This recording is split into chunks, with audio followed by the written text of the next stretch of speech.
ಏನು ನಮ್ಮ ban cinema Jogayya ಮಾಡಿದ್ದೀವಿ, ಡಿ ಕೆ ಮಾಡಿದ್ದೀವಿ. ಬಟ್ ಇದು ಬ್ಯಾನರ್ ಚೇಂಜು, ಅವರೇ ಪ್ರೊಡ್ಯೂಸರು, ಜೋಗಯ್ಯ ಅವರೇ ಪ್ರೊಡ್ಯೂಸರು, ಸೊ ಡಿ ಕೆನ ಅವರೇ ಪ್ರೊಡ್ಯೂಸರ್. ಇದು banner change, Rakshita film factory. ನಮ್ಮನೆ ಹುಡುಗನ ಆ್ಯಕ್ಚುಲಿ ಇಂಟ್ರೊಡ್ಯೂಸ್ ಮಾಡ್ತಾ ಇರೋದು. ಲವ್ ಸ್ಟೋರಿ ಈಗ ನೋಡಿದೆಯಲ್ಲ ನೀನು, ಟೈಟಲ್ ಲಾಂಚ್ ಮಾಡಿದ್ದು, ಮೋಷನ್ ಪೋಸ್ಟ್ ಲಾಂಚ್ ಮಾಡಿದ್ದು. ಅದನೇದಾಗಿ ಯೋಗರಾಜ್ ಭಟ್ರಿಗೆ ಥ್ಯಾಂಕ್ಸ್ ಹೇಳ್ತೀನಿ. ಸೊ ಆ್ಯಂಡ್ ಯಾಕೆಂದರೆ ಯಾವುದೇ ಒಬ್ಬ ಕಲಾವಿದ ಆಗಲಿ, ಯಾವುದೇ ಒಬ್ಬ ಆರ್ಟಿಸ್ಟ್ ಆಗಲಿ, ಯಾರೇ ಆಗಲಿ, ಕಲಾವಿದರು ಹುಟ್ಟಾಕಿದ ಒಬ್ಬ ನಿರ್ದೇಶಕ. ಸೊ ಅದಕ್ಕೆ ನಾನು ಭಟ್ರ ಕೈಲಿ ಇವತ್ತು ಕರೆದ್ಬಿಟ್ಟು ಅವ್ರ ಕೈಲಿ ಮಾಡಿಸಿದೆ. ಯಾಕೆಂದರೆ ಯಾವತ್ತು ಡೈರೆಕ್ಟರ್ಗಳ ಬ್ಲೆಸ್ಸಿಂಗ್ಸು ಆ್ಯಂಡ್ ಹೊಸ ಹುಡುಗರಿಗೆ ಬರಬೇಕಾದ್ರೆ ಡೈರೆಕ್ಟರ್ಗಳದ್ದು ಒಂದೊಂದು ಐಡಿಯಾಸ್ ಕಲಿತಾವಲ್ಲ, ಸೊ ಅವ್ರಗಳ ಬ್ಲೆಸ್ಸಿಂಗ್ ಮಾಡೋದು ಚೆನ್ನಾಗಿರುತ್ತೆ ಅಂದ್ಬಿಟ್ಟು ಭಟ್ರ ಕರೆದ್ಬಿಟ್ಟು ಮಾಡಿಸಿದೆ. ಸೊ ಅವ್ರ ಬ್ಲೆಸ್ಸಿಂಗ್ ಯಾವಾಗಲೂ ನಮ್ಮ ಹುಡುಗನಿಗೆ ಇರಲಿ ಅಂತ ಮೊದಲನೇದಾಗಿ ಕೇಳ್ಕೊತೀನಿ. ಸೊ ಥ್ಯಾಂಕ್ಸ್ ಟು ಭಟ್ರ ಸಾಹೇಬ್ರಿಗೆ. ಸೊ ಆ್ಯಂಡ್ ಇದು ಬಂದ್ಬಿಟ್ಟು ಲವ್ ಸ್ಟೋರಿ. ಲವ್ ಸ್ಟೋರಿ ಅಂದರೆ ನಿಮಗೆ ಎಲ್ಲೋ ಒಂದು ಕಡೆ ನಡೆದಿದ್ದು ಟ್ರೂ ಲವ್ ಸ್ಟೋರಿ ಇದು. ಸೊ ಅದಕ್ಕೆ ಟೈಟ್ಲ್ ಹಂಗೆ ಇಟ್ಟಿದ್ದೀನಿ. ಸಡನ್ಲಿ ಏನಾದರೂ ಹೇಳಿದ್ರೆ ಅದನ್ನ ಏಕಲವ್ಯ ಅಂತ ಬರುತ್ತೆ ನಿಮಗೆ. ಸಿನಿಮಾ ನೋಡಿದಾಗ್ಲೂ ಏಕಲವ್ಯ ಅಂತ ಡಬಲ್ ನೇಮ್ ಬರುತ್ತೆ ನಿಮಗೆ. ಅಂದರೆ ಒಂದು ಹೇಳಿದ್ರೆ ಪ್ರೊನೌನ್ಸ್ ಮಾಡಿದ್ರೆ ಏಕಲವ್ಯ, ಅದನ್ನು ನೋಡಿದ್ರೆ ಏಕಲವ್ಯ, ಒಂದು ಪ್ರೀತಿ ಕತೆ ಆ್ಯಕ್ಚುಲಿ. ಸೊ ಅದರದ್ದೊಂದು ಕತೆ. Basic music love story. ತುಂಬ ಮ್ಯೂಸಿಕ್ ಅಂದರೆ ಆ್ಯಕ್ಷನ್ ಇದ್ದೇ ಇರುತ್ತೆ, ತುಂಬ ಆ್ಯಕ್ಷನ್ ಇಟ್ಟಿದ್ದೀನಿ ಈ ಸರಿ. ಸೊ ಮ್ಯೂಸಿಕಲ್ಲಿ ಲವ್ ಸ್ಟೋರಿ ಮಾಡ್ತೀವಿ. ಅದು ನಮ್ಮ ಮೇಡಮ್ ಅವರು ಫಿಲ್ಮ್ ಫ್ಯಾಕ್ಟ್ರಿಲಿ ಮಾಡ್ತಿದ್ದಾರೆ. ಇನ್ನೇನು ಹೇಳ್ಬೇಕು, ಅದೆಲ್ಲ ಸಿನಿಮಾ ರಿಲೀಸ್ ಆದಮೇಲೆ ಕೇಳಮ್ಮ ನೀನು. ಸಿನಿಮಾ ರಿಲೀಸ್ ಆದಮೇಲೆ ಕೇಳ್ಕ ನೋಡ್ಕ, ಅದನ್ನ ಯಾರ ಬರ್ತಾರೆ ಕೇಸ್ ಹಾಕಕ್ಕೆ ಅವಾಗ. Okay, thank you so much.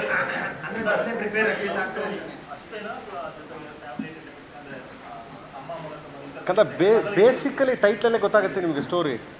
Eklavya means ಗೊತ್ತೇ ಇದೆ ಹಿಸ್ಟ್ರಿ.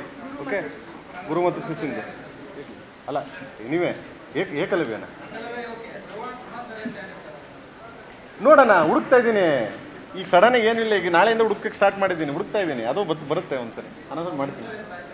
ಅಲ್ಲ ಇರ್ತಾರೆ ಆಮೇಲೆ ಕ್ಯಾರೆಕ್ಟರ್ಗಳಿಲ್ಲದೆ ಹೆಂಗೆ ಮಾಡೋಕ್ಕೆ, ಅಪ್ಪ ಅಮ್ಮ ಬಂದು ಬಳಗ ಲವ್ ಸ್ಟೋರಿ ಮೇಲೆ ಮಾಡಲೇಬೇಕಲ್ವೇ.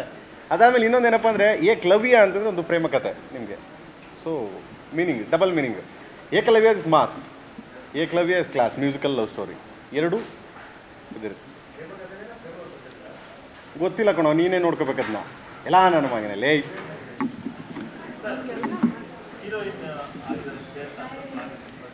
ಮಗನೇ ಮಾಡ್ತಾಯಿದ್ದೀನಿ ಅಂದರೆ ಹೊಸ ಹುಡುಗಿನ ಹಾಕ್ಬೇಕು ಅಂತ ಪ್ಲ್ಯಾನ್ ಮಾಡ್ತಾಯಿದ್ದೀವಿ ಕಂದ. ಅಂದರೆ ಈ ಸರಿ ಎಲ್ಲರೂ ಬೈತಿದ್ರಲ್ಲ ಹೊಸ ಹುಡುಗಿನ ಹಾಕಿ, ಇದು ಕರ್ನಾಟಕದ ಹೀರೋಯಿನ್ಗಳನ್ನ ಹಾಕಿ, ಕನ್ನಡದ ಹುಡುಗಿರನ್ನ ಹಾಕಿ ಅಂತ ಬೈತಾ ಇದ್ರಲ್ಲ. ಸೊ ಆ ಇದರಲ್ಲಿ ಹೊಸ ಹುಡುಗಿನ ಹುಡುಕ್ತಾ ಇದ್ದೀನಿ, ಸರ್ಚಿಂಗ್ ನಡೀತಾ ಇದೆ. ಸುಮಾರು ಜನ ನೋಡಿದ್ದೀವಿ. ಇಲ್ಲಿ ಟ್ರೈ ಅಂದರೆ ಯಾರಾದರೂ ಆ ಥರ ಸಿಕ್ಕಿದ್ರೆ ಖಂಡಿತವಾಗ್ಲೂ ಇಲ್ಲೇ ಇಂಟ್ರೊಡ್ಯೂಸ್ ಮಾಡ್ತೀವಿ ಮಗನೇ. ಈಗ ಸ್ಟಾರ್ಟ್ ಕಂದ, ನೆಕ್ಸ್ಟ್ ಮಂತಿಂದ ಶುರು. ಏಪ್ರಿಲ್, ಈಗ ಐ ಥಿಂಕ್ ಇನ್ನೂ ಟೈಮ್ ಆಗಿಲ್ಲ, ಈಗ ನಾಳೆ ಏಪ್ರಿಲ್ ತಿಂಗಳಿಂದ ಸ್ಟಾರ್ಟು. ಐ ಥಿಂಕ್ 10ನೇ ತಾರೀಕು ಇಲ್ಲ, ಹಬ್ಬ ಆದಮೇಲೆ ಸ್ಟಾರ್ಟ್ ಮಾಡ್ತೀನಿ ಸರ್. ಯಾಕೆ ನಮ್ಮ ಹುಡುಗರ ಜೊತೆಲೇ ಇರ್ತೀನಿ, ತೊಂದರೆ ಇಲ್ಲ. ಕರ್ಕೊಂಡು ಸುತ್ತ ಕ್ಯಾಮ್ರಾ ಇಟ್ಕೊಂಡು ಹೋಯ್ತಾ ಇರ್ಬೋದು, ಏನು ತೊಂದರೆ ಇಲ್ಲ. ಪ್ರಿಪ್ರೇಷನ್ ಚೆನ್ನಾಗಿದೆ, ಇಟ್ಸ್ ಗುಡ್ ಪ್ರಿಪ್ರೇಷನ್. ಚೆನ್ನಾಗಿ ಮಾಡಿದ್ವಿ ಪ್ರಿಪ್ರೇಷನ್ಸ್ ಎಲ್ಲ.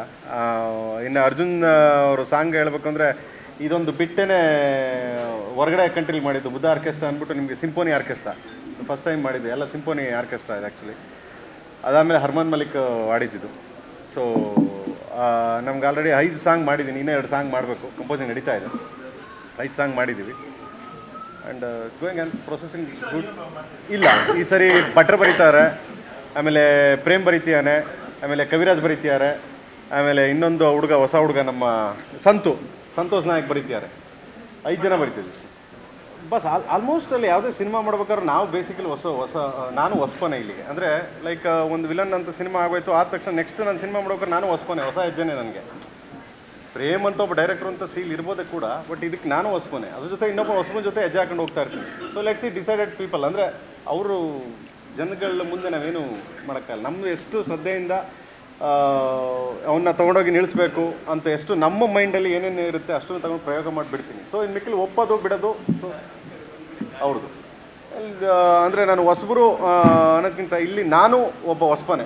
ಈ ಸಿನಿಮಾಗೆ ನಾನು ಒಬ್ಬ ಹೊಸಪನೆ. ಯಾಕಂದ್ರೆ ನಾನು ಕರಿಯ ಮಾಡಿದಾಗ ಹೊಸಪ, ಎಕ್ಸ್ಕ್ಯೂಸ್ ಮಾಡಿದಾಗ ಹೊಸ, ಪ್ರತಿ ಸಿನಿಮಾ ಮಾಡಿದಾಗಲೂ ಹೊಸಪನೆ.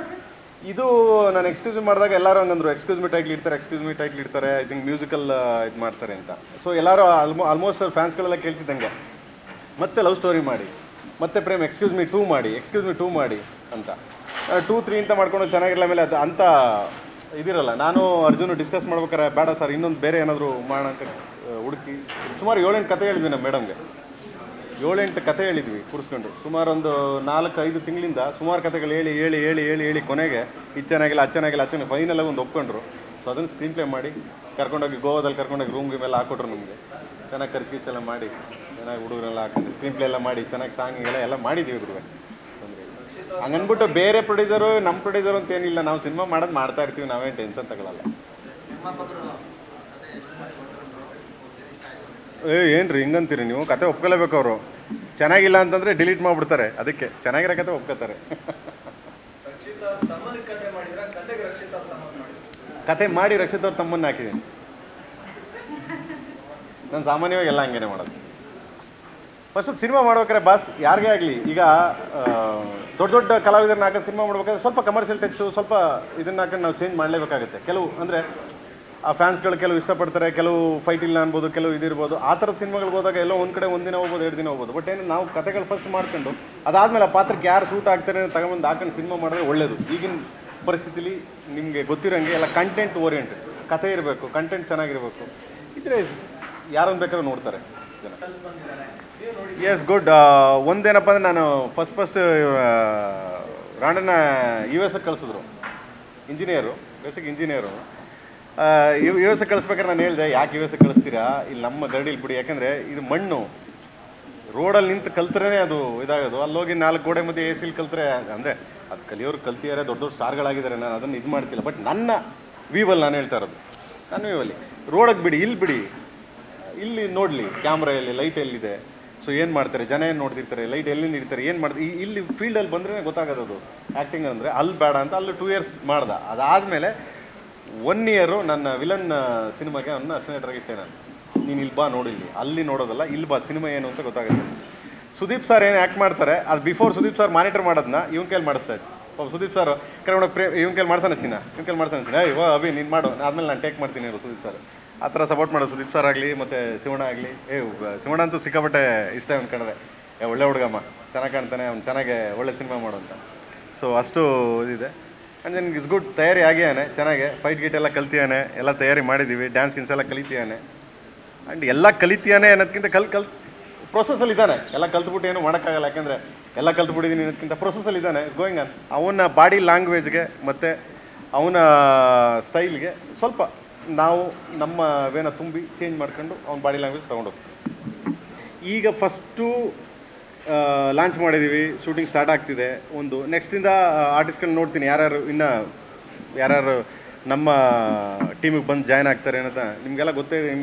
ನಿಮ್ಗೆ ಹೇಳ್ದೆ ಇನ್ನೇನ ಮಾಡ್ತೀವಿ ನಾವು, ನಿಮ್ಗೆ ಗೊತ್ತಿಲ್ದಂಗೆ ಏನು ಮಾಡೋಕ್ಕೆ ಸಾಧ್ಯ ನಾವು.